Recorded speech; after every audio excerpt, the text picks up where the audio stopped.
الرحمن الرحيم أنتم الأعلون إن كنتم مؤمنين.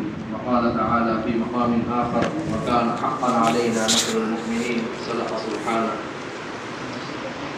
دنیا میں دو ہی ٹھکانے ہیں آزاد منش انسانوں کے، یا تخت جگہ آزادی کا یا تخت مقام آزادی کا.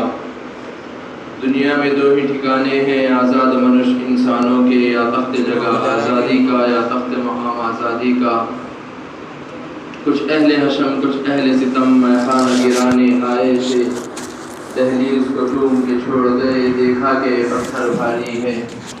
زخموں سے بدن گلزار سہی تم اپنے شکستہ تیر گنو، زخموں سے بدن گلزار سہی تم اپنے شکستہ تیر گنو. خود ترکش والے کہہ دیں گے یہ بازی کس نے ہاری ہے. محترم المقام لائق صد احترام روح رواں مدرسہ ہادہ، محترم اساتذہ کرام، سامعین اعظام اور میرے عزیز ساتھیوں، سالہ گزشتہ کی طرح ایک بار پھر یوم آزادی ہمارے سامنے جلوگر ہوا اور ہم لوگ اس کی خوشیاں منانے میں مست و مگن ہو گئے. اللہ پاک کی ذات سے امید ہے کہ جس طرح 69 سال سے یہ دن اپنی شادمانی اور رعنائیوں کے ساتھ آ رہا ہے، اسی طرح قیامت تک آتا رہے گا. عزیز ساتھیوں، یوم آزادی آتا ہے، طلبہ مدارس اور اسکولوں میں ترانے گنگنانے لگتے ہیں، گھر میں ترنگے لہرائے جاتے ہیں، جوشیلی تقریریں کی جاتی ہے. میڈیا بھی جنگ آزادی کے حالات و واقعات دکھلانے اور ممتاز مجاہدین آزادی کی سیرت عہد و بند سنانے میں اپنا پورا زور صرف کر دیتی ہے. لیکن یہ دن جو پیغام لے کر آتا ہے، بہت کم لوگوں کی اس پر نظر ہوتی ہے، بہت کم اخبار اور رسائل ہے جو ان کا محاسبہ کرتے ہیں. عزیزان ملت، میں پوچھنا چاہتا ہوں اپنے ساتھیوں سے، کیا جنگ آزادی دو بھائیوں کے بٹوارے کی لڑائی ہے کہ موتی لال نہرو اور مولانا ابوالکلام آزاد نے آ کر اسے صلح کروا دی تو ہو گئی آزادی؟ یا کسی کشتی کے ڈوبنے کا واقعہ ہے کہ انہوں نے آ کر اس کشتی کو بھنور سے نکال کر کنارے لگا دیا تو ہو گئی آزادی؟ نہیں، بلکہ مکمل 200 سالہ تاریخ آزادی پر گزرے ہیں اور محبین وطن نے اپنے جانوں کے نذرانے پیش کر کے اس ملک کو آزاد کروایا ہے. اس ملک میں سب سے پہلے انگریزوں کے خلاف جہاد کرنے والے نواب سراج الدولہ کے نانا علی وردی خان تھے، جنہوں نے انگریزوں کے خلاف جہاد کیا اور انگریز ڈائمنڈ ہاربر اور ولیمسن میں انہوں نے اپنا قیام کیا اور وہیں پر ان کا مرکز تھا. لیکن علی وردی خان نے سب سے پہلے انہیں شکست دے کر اس ملک سے بھگانے کی کوشش کی ہے. پھر اس کے بعد نواب سراج الدولہ جیسے جلیل بہادر کا دور حکومت آیا اور اس دور حکومت میں انہوں نے انگریزوں کے خلاف جہاد کرنے کی بہت کوشش کی اور انہوں نے یہ دیکھا کہ انگریز آہستہ آہستہ دیمک کی طرح اس ملک کو چاٹ رہے ہیں. اگر ہم انہیں اس ملک سے نہیں نکالیں گے، اگر ہم انہیں اس ملک سے باہر نہیں کریں گے تو وہ پورے ملک پر قابض ہو جائیں گے. یہ سوچتے ہوئے انہوں نے ان کے خلاف جہاد کیا، لیکن اللہ کی کرنی یہ ہوئی کہ انگریزوں نے ان کو شکست دے دی. ان کے آبائی وطن مرشد آباد میں 1757 میں ان کو شہید کر دیا گیا. اس کے بعد اس دور حکومت کا عظیم باب اس وقت مکمل ہوا جب وہ عظیم تاریخ دہرائی گئی جس میں بے شمار محبین وطن کی گردنوں کو کاٹ کر رکھ دیا گیا تھا، جسے ہم اور آپ غدر کے نام سے جانتے ہیں، جو 1857 میں پیش آیا. اس کے بعد اس ملک کی باغ دوڑ کو اور اس ملک کی حکمرانی کو ٹیپو سلطان شہید رحمت اللہ علیہ نے سنبھالا. انہوں نے دیکھا کہ انگریز ہمیں آپس میں لڑا کر آندھی طوفان کی طرح آگے بڑھتے جا رہے ہیں اور اس ملک پر اپنا سکہ جما رہے ہیں اور اپنا دبدبہ قائم کر رہے ہیں. انہوں نے سوچا کہ اگر ان کے خلاف کوئی منظم سازش نہ کی جائے اور ان کے مقابل میں کوئی طاقت نہ کھڑی ہو تو کل کے دن یہ ملک ان کی جھولی میں ہوگا. چنانچہ انہوں نے سوچتے ہوئے انگریزوں کے خلاف جہاد کیا. چنانچہ 1783 میں انہوں نے انگریزوں کے خلاف جہاد کیا اور یہ جہاد مکمل، یہ لڑائی 1 سال تک چلتی رہی اور 1784 میں ان کو انگریزوں کو شکست ہوئی اور ٹیپو سلطان شہید رحمت اللہ علیہ کو فتح ہوئی. انگریز نے اپنی شکست کو تاب نہ لا سکے اور وہ اس انتقام کو آگے بڑھتے گئے. انہوں نے ٹیپو سلطان رحمت اللہ علیہ کے چند امراء کو، چند وزراء کو انہوں نے کچھ پیسے دے کر خرید لیا. خریدنا تھا کہ انہوں نے غداری کی اور اس ملک سے غداری کا ثبوت دیا. وہاں پر ٹیپو سلطان رحمۃ اللہ علیہ انگریزوں سے معاہدہ کرنے پر مجبور ہو گئے اور انہوں نے تاوان کے طور پر انگریزوں کو 3 کروڑ روپے اور اپنی جائیداد کی آدھی جائیداد انہیں عطا کر دی. اس کے بعد ٹیپو سلطان رحمۃ اللہ علیہ نے نوابوں کو، راجاؤں کو، مہاراجاؤں کو جمع کیا اور ان سے مل کر مشورہ کیا اور کہا کہ ہمیں مل کر انگریزوں کے خلاف جہاد کرنا ہے، ہمیں مل کر انگریزوں کے خلاف لڑنا ہے. چنانچہ تمام ایک پلیٹ فارم پر جمع ہو گئے، لیکن اللہ کی کرنی یہ ہوئی کاتب تقدیر نے ان کے متعلق کچھ اور لکھ چکا تھا. چنانچہ 1792 میں سری رنگا پٹنم کے معرکے میں شہید ہو کر کاروان حریت کو نقوش راہ دے گئے. اس کے بعد کیا تھا؟ ملک میں بے چینی پھیلنی شروع ہو گئی، استخلاص وطن کی دوڑ دھوپ تیز ہو گئی. دہلی کے حکمران کے خلاف یہ نعرہ بلند کیا جانے لگا، حکومت شاہ عالم از دہلی تپالم. بس وہ دہلی کے حکمران رہ گئے تھے. 1857 کی عظیم بغاوت سے بہت پہلے شاہ ولی اللہ محدث دہلوی علیہ الرحمہ کے بڑے فرزند شاہ عبد العزیز رحمۃ اللہ علیہ نے انگریزوں کے خلاف جہاد کا فتویٰ بلند کیا اور برابر ان کے خلاف اعلان جہاد کرتے رہے. اور اس کے بعد 1884 میں جب ٹیپو سلطان شہید ہوئے اور ان کے بعد یہ ملک تزلزل میں پڑ گیا اور کوئی قابل حکمراں ان کو نہیں مل رہا تھا، تو انڈین نیشنل کانگریس کا قیام وجود میں آیا جو 1884 میں پیش آیا. انہوں نے اس ملک کے تمام مذاہب کے تمام عمراء کو، تمام رؤساء کو ایک پلیٹ فارم پر جمع کیا اور ان تمام کو اس ملک کا حصہ دار بنا کر انہوں نے اس ملک میں آزادی کے لیے، اس ملک کو آزاد کرنے کے لیے انہوں نے جد و جہد کی. اس کے بعد 1919 میں جلیانوالہ باغ کا ایک سانحہ پیش آیا. اس کے بعد حکومت سے تحریک آزادی کے نام پر ایک تحریک چلائی گئی جس کے بانی مولانا محمد علی جوہر تھے، جنہوں نے اس ملک میں ہندو مسلم کو جمع کرنے کی ایک کوشش کی ہے. جب یہ نعرہ بلند کیا جانے لگا ہندو مسلم سکھ عیسائی سب ہے بھائی، سب ہے بھائی، یہ نعرہ بلند کیا جانے لگا. اس کے بعد گاندھی جی نے علی برادران، مسلم برادران، ملکی برادران کو لے کر ملک گیر دورہ کیا اور ملک میں امن و امان پھیلانے کی کوشش کی ہے اور انگریزوں کے خلاف جہاد کرنے کی کوشش کی ہے.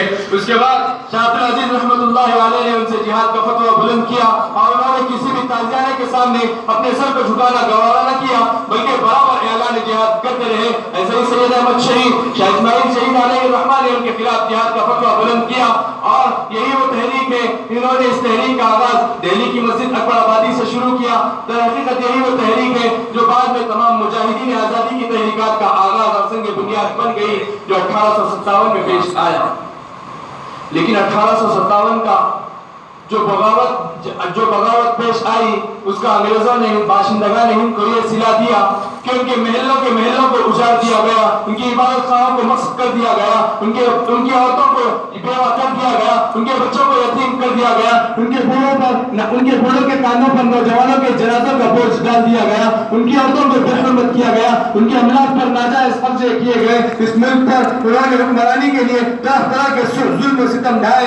آخرکار بہادر شاہ ظفر پر انہوں نے مقدمہ دائر کر کے ان کو جلا وطن کر دیا. یہی وہ مسلم قوم ہے جس نے اس ملک کو آزاد کرانے کے لیے جد و جہد کی ہے اور تمام برادران وطن نے اس ملک کو آزاد کرانے کے لیے جد و جہد کی ہے. اسی کے متعلق کسی شاعر نے کیا یہ خوب کہا ہے، آزادی کی آواز اٹھائی تھی ہمیں نے، آزادی کی آواز اٹھائی تھی ہمیں نے، ریشمی تحریک چلائی تھی ہمیں نے، باپو کی صدا اونچ اٹھائی تھی ہمیں نے، اس ملک کی تقدیر بھی جگائی تھی ہمیں نے. سبھاش چندر بوس کے کردار کا نتیجہ ہے کہ یہ ملک آزاد نظر آ رہا ہے. مہاتما گاندھی، موتی لال نہرو، مولانا ابوالکلام آزاد، مولانا شوکت علی، مولانا محمد علی جوہر، مولانا حسین احمد مدنی کے کردار کا نتیجہ ہے کہ انگریز یہاں سے دم دما کر بھاگنے پر مجبور ہو گئے. اسی طرح ایک مرتبہ مولانا یحییٰ علی، مولانا شوکت علی اور مولانا شوکت علی کو انگریز نے اپنے دربار میں بلا کر مولانا یحییٰ علی کی داڑھی کو کاٹ دیا گیا. جیسے ہی ان کی داڑھی کاٹنا تھا وہ قطار رونے لگے، آنسو ان کے بہنے لگے. انگریز نے کہا ابھی کیوں گھبراتے ہو، ابھی کیوں پریشان ہوتے ہو، ابھی تمہاری جان باقی ہے، کل تمہیں سزا موت سنایا جائے گا، کل تم کو سولی دی جائے گی، تمہیں موت کے بعد اتار دیا جائے گا، تمہاری بیویوں کو باندھی بنا لیا جائے گا، تمہارے بچوں کو غلام بنا لیا جائے گا، تمہارے املاک پر ناجائز قبضے کیے جائیں گے اور تمہیں انتہائی ذلت کے ساتھ زمین بوس کر دیا جائے گا. یہ سننا تھا. مولانا یحییٰ علی آگے بڑھے، ہم اس لیے نہیں رو رہے ہیں بلکہ ہم اس لیے رو رہے ہیں کہ اگر ہمیں شہادت نصیب ہو جائے گی اور ہمیں یہ ہماری خواہش ہے کہ ہم جیتے جی اللہ تبارک و تعالیٰ اللہ کی راہ میں شہید ہو جائے. میں اس پر اپنی دائی پر رشک کرتے ہوئے رو رہا ہوں کہ شہادت کا موقع مجھے ملنا تھا لیکن مجھ سے پہلے میری داڑھی کو شہادت نصیب ہو گئی. یہ سننا تھا کہ انگریز بل بلا اٹھا اور انہوں نے مولانا یحییٰ علی نے کہا کہ ہمارے لیے روئے فرش راہ ہے, بہشت بری ہماری منتظر ہے, جنت ہماری منتظر ہے. یہ سننا تھا کہ انگریز نے کہا کہ ہمیں تمہاری کوئی خوشی برداشت نہیں ہے, ہم تمہیں خوش دیکھنا نہیں چاہتے. انہوں نے کہا کہ ہم تجھ سے اس حکم کو ثابت کرتے ہیں اور تمہیں تا حیات کی پابندی لگاتے ہیں اور تم سے موت کی سزا کو ثابت کر دیا جاتا ہے. یہ سننا تھا کہ مولانا یحییٰ علی کی زبان سے بے ساختہ نکل پڑا, مستحق دار کو حکم نظر بند ملا, مستحق دار کو حکم نظر بند ملا, کیا بتاؤں کیسے رہائی ہوتے ہوتے رہ گئی. عزیزان محترم, ان شہادتوں کا ایک طویل ترین ملک کی فہرست ہے, لیکن میں زیادہ تفصیل میں جانا نہیں چاہتا. اس ملک کی آزادی کے لیے ہماری عورتوں کو بے حرمت کیا گیا, ہمارے بچوں کو زمین بوز کر دیا گیا, ہمارے املاک پر ناجائز قبضے کیے گئے, ہمارے کاروباروں کو تباہ و تاراج کر دیا گیا. جھانلی کے میدان نے ہمارے خون کو جذب کیا ہے, کالے پانی کو ہم نے اپنے صحبتوں کے ذریعے سے ہمارے صبر و ضبط کا ہم نے نظارہ کروایا ہے. لاہور کی شاہی مسجد ہماری قربانیوں کی گواہ ہے. ملک کے کسی بھی چپے میں آپ جائیں گے, جہاں پر بھی جا کر آپ کسی اینٹ کو اٹھائیں گے, وہاں پر آپ کو ہمارے اسلاف کی قربانیاں, ہمارے اسلاف کے روتے ہوئے آنسوؤں کی گرم گرم آنسوؤں کی نمی نظر آئے گی. آپ جس جگہ بھی ملک کے کونے میں جائیں گے آپ کو ہمارے جلالوں کے ولولے, عزائم اور حوصلے نظر آئیں گے. اسی پر علامہ اقبال کیا خود کہتے ہیں کہ ہم ایک تیرے مالکہ آراؤں میں, پھر ہم ایک تیرے مالکہ آراؤں میں, لڑتے کبھی خشکیوں میں کبھی دریاؤں میں, دی اذانے کبھی یورپ کے کلیساؤں میں, کبھی افریقہ کے تپتے ہوئے صحراؤں میں. شان آنکھوں میں نججتی تھی جہاں داروں کی, کلمہ پڑھتے تھے ہم چھاؤں میں تلواروں کی. ٹل نہ سکتے تھے گر میدان میں ہر جاتے تھے, پاؤں شیروں کے بھی میدان سے اکھڑ جاتے تھے. نقش توحید کا ہر دل پہ بٹھایا ہم نے, نقش توحید کا ہر دل پہ بٹھایا ہم نے, زیر خنجر بھی یہ پیغام سنایا ہم نے.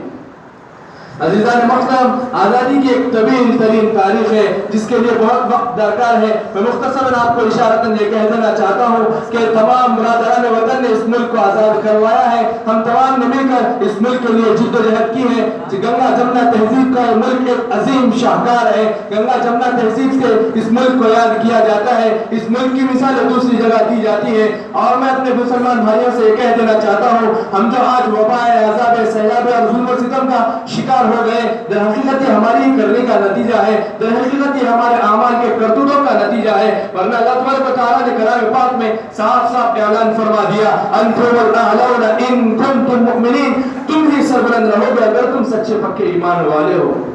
ایمان کا تقاضا کیا ہے کہ ہم اور آپ اللہ تبارک و تعالیٰ کے بھیجے ہوئے احکامات پر عمل پیرا ہو جائے, سنت رسول کو اپنی زندگیوں سے لگائے, اسے سر آنکھوں پر رکھے, آپ صلی اللہ علیہ وسلم کی غلامی کو اپنی زندگی میں لائے. ہم اور آپ صلی اللہ علیہ وسلم کے سچے پکے غلام بن جائیں گے. یہ جہاں بھی ہمارا ہوگا, وہ جہاں بھی ہمارا ہوگا, اور اللہ تبارک و تعالیٰ کا اعلان سچ ہو جائے گا, وَكَانَ حَقًّا عَلَيْنَا نَصْرُ الْمُؤْمِنِينَ, کہ ہماری مدد ایمان والوں کے ساتھ ہوگی.